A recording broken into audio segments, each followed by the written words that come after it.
Hello दोस्तों, नमस्कार। कैसे हैं आप सब? आई होप कि आप सब अच्छे होंगे और खूब बढ़िया से मन लगा कर पढ़ाई वढ़ाई कर रहे होंगे। तो जैसा कि आप लोगों को पता है कि आप लोग एक एक राइटर को पढ़ रहे हैं, हम लोग बिल्कुल अच्छे से पढ़ रहे हैं। तो पूरी क्लास को देख लीजिएगा। एक एक राइटर से ये होता है कि सारी रचनाएं, सारे नाटक, सारे इनके पूरी डिटेल जानने को मिलता है और यहाँ से प्रश्न आप लोगों को बनते भी हैं। जैसे सुमित्रा नंदन पंत आज के मुख्य राइटर होंगे, जिनसे बहुत सारे प्रश्न आप लोगों को परीक्षा में देखने को मिलेंगे।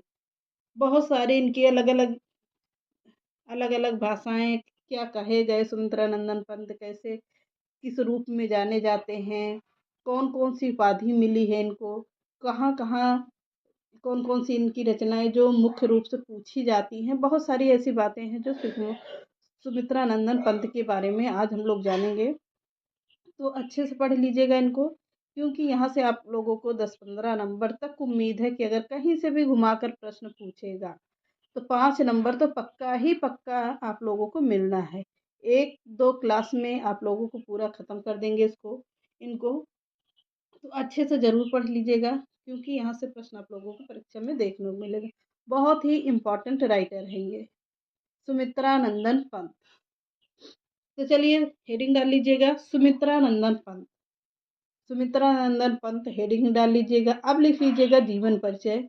सुमित्रा नंदन पंत को क्या कहा गया? सुमित्रा नंदन पंत को प्रकृति के सुकुमार कवि कहा जाता है।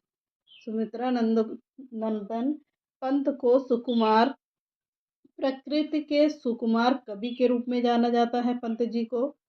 अब इनका जीवन परिचय हेडिंग डालिएगा। अब इसमें लिखिएगा नारी रूप। ऐसे ही प्रश्न आप लोगों को देखने को मिलेंगे। क्या? नारी रूप।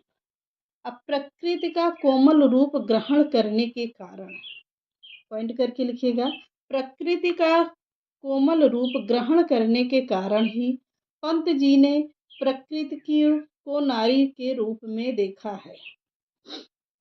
किसके रूप में देखा है? प्रकृति को नारी के रूप में देखा है। अब डबल इन्वर्टेड कामा में लिखिएगा, कविता में वह चांदनी का वर्णन प्रकार करते हैं। कविता में वह चांदनी का वर्णन किस प्रकार करते हैं? कैसे करते हैं? हो गया होगा। आगे बढ़िए, पॉइंट करके लिखिएगा डबल इन्वर्टेड कामा के अंदर, नीले व नभ के सतदल पर वह बैठी सारद हंसिनी। नीले नभ के सतदल पर वह बैठी सारद हंसिनी, मृदु करतल पर शशि मुखधर नीरव अनिमय एकाकिनी। पंक्ति है ये, फिर से देखिएगा, इंपॉर्टेंट पंक्ति है, पूछी जा सकती है। नीले नभ के सतदल पर वह बैठी सारद हंसिनी, मृदु करतल पर शशि मुखधर नीरव अनिमय एकाकिनी। यह किसकी पंक्ति है? पंत जी की पंक्ति है जो पूछी जाती है। अब इनके उपदेशात्मक, पॉइंट करके लिख लीजिएगा मोटे पेन से, उपदेशात्मक। यहाँ से फिर लिखते हैं इनके बारे में क्या, उपदेश के लिए प्रकृति का प्रयोग प्राचीन काल से होता आ रहा है। किसके लिए? उपदेश के लिए प्रकृति का उपयोग प्राचीन काल से होता आ रहा है। गोस्वामी तुलसीदास के वर्षा ऋतु वर्णन में यही प्रणाली को अपनाई गई है। किसके कारण? किसके समय से? गोस्वामी तुलसीदास के वर्षा ऋतु वर्णन में यही प्रणाली अपनाई गई है। क्या उपदेश दे रहा है? उपदेशात्मक में ही लिखिएगा। अब यहाँ से देखिएगा इनको कि बूंद आघात सहे गिर कैसे। क्या कह रहा है? बूंद आघात सहे गिर कैसे, खल के वचन संत सहे जैसे। फिर से देखिएगा, बूंद आघात सहे गिर कैसे, खल के वचन संत सहे जैसे। किसके बारे में कह रहा है? यह पंक्ति है किसकी? सुमित्रा नंदन पंत की है। अब यहाँ से देखिएगा पंत जी का जीवन परिचय। पंत जी के जीवन परिचय में क्या क्या कैसे पूछा जाता है, इनका जन्म कहाँ पर हुआ है। हेडिंग डाल लीजिएगा। वो तो हो गए इनके मुख्य बातें जो पूछी जाती हैं वो भी। अब यहाँ से लिखिएगा जीवन परिचय। सुमित्रा नंदन पंत का जन्म बागेश्वर जिले के, कहाँ पर हुआ है? बागेश्वर जिले के पंत जी का जन्म बागेश्वर जिले के कौसानी नामक ग्राम में हुआ है। कहाँ पर? कौसानी नामक ग्राम में हुआ है। कब हुआ है? 20 मई 1900 ईस्वी को हुआ है। पंत जी का जन्म बागेश्वर जिले के, कहाँ पर? बागेश्वर जिले के कौसानी नामक ग्राम में 20 मई 1900 ईस्वी को हुआ है। किसका? पंत जी का। अगला पॉइंट लिखिएगा, जन्म के 6 घंटे बाद ही उनकी मां का निधन हो गया था। पंत जी के मां का निधन हो गया है जन्म के 6 घंटे बाद ही। उनका लालन पोषण उनकी दादी ने किया। किसका? पंत जी का लालन पोषण क्या किया? उनकी दादी ने किया। इसलिए उनका नाम गोसाई दत्त रखा गया। क्या नाम रखा गया था?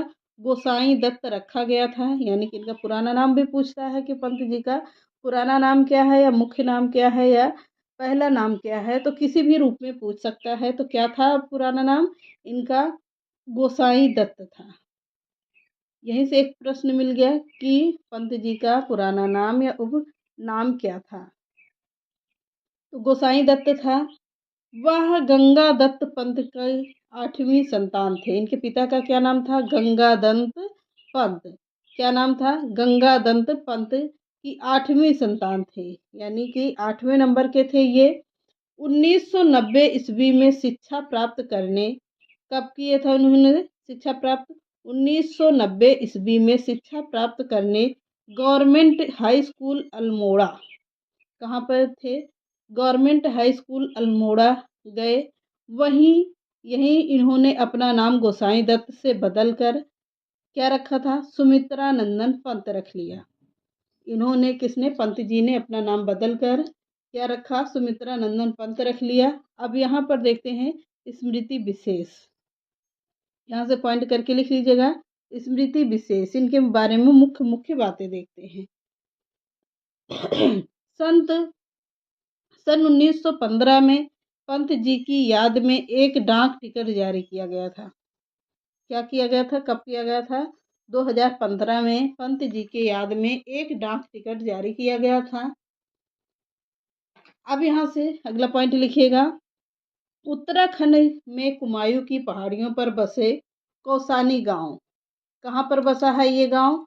उत्तराखंड के कुमायूं की पहाड़ियों पर बसे कौसानी गांव में, जहां उनका बचपन बीता था। कहाँ पर बीता? कौसानी गांव में उनका बचपन बीता था।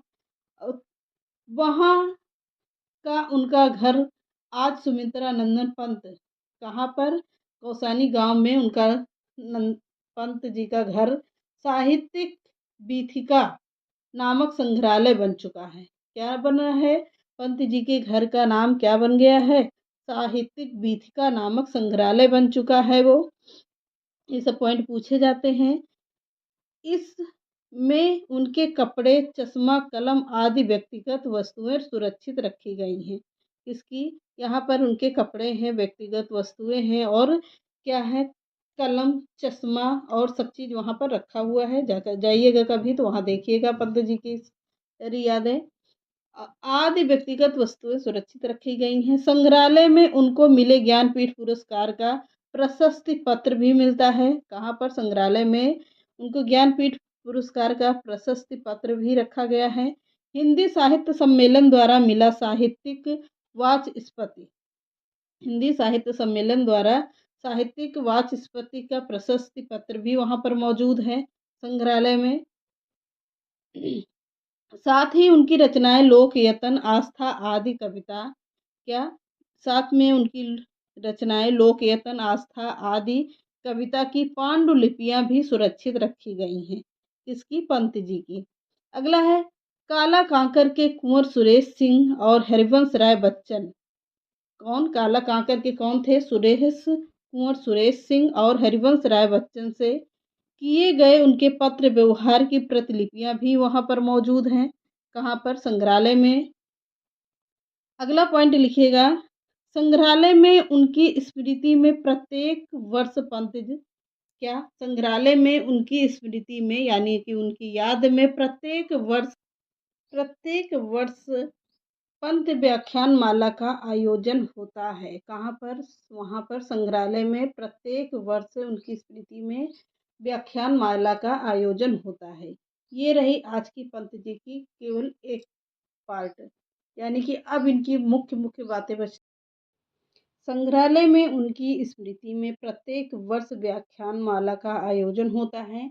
यहाँ से सुमित्रा नंदन पंत व्यक्तिगत व्यक्तित्व और कृतित्व नामक पुस्तक भी प्रकाशित की गई है। कहाँ से? उनके संग्रहालय से। कौन सी पुस्तक? व्यक्तित्व और कृतित्व नामक पुस्तक भी प्रकाशित की गई है। उनके नाम पर इलाहाबाद शहर में स्थित हाथी पार्क नाम है। क्या है? एक हाथी पार्क नाम का सुमित्रा नंदन पंत बाल उद्यान कर दिया गया है। ये रहे कौन? सुमित्रा नंदन पंत। क्या क्या हुआ है? इलाहाबाद शहर में हाथी पार्क पहले नाम था, अब क्या रखा गया है? सुमित्रा नंदन पंत बाल उद्यान कर दिया गया है। जाइएगा इलाहाबाद, देखिएगा। अब इनकी मुख्य बातें होती हैं। सुमित्रा नंदन पंत जी की मुख्य कृतियाँ। अब इनकी मुख्य कृतियों से प्रश्न डालते हैं प्रकाश हम लोग। तो सुमित्रा नंदन पंत जी ने अनेक प्रकार की विधा में अपनी रचना को लिखा है।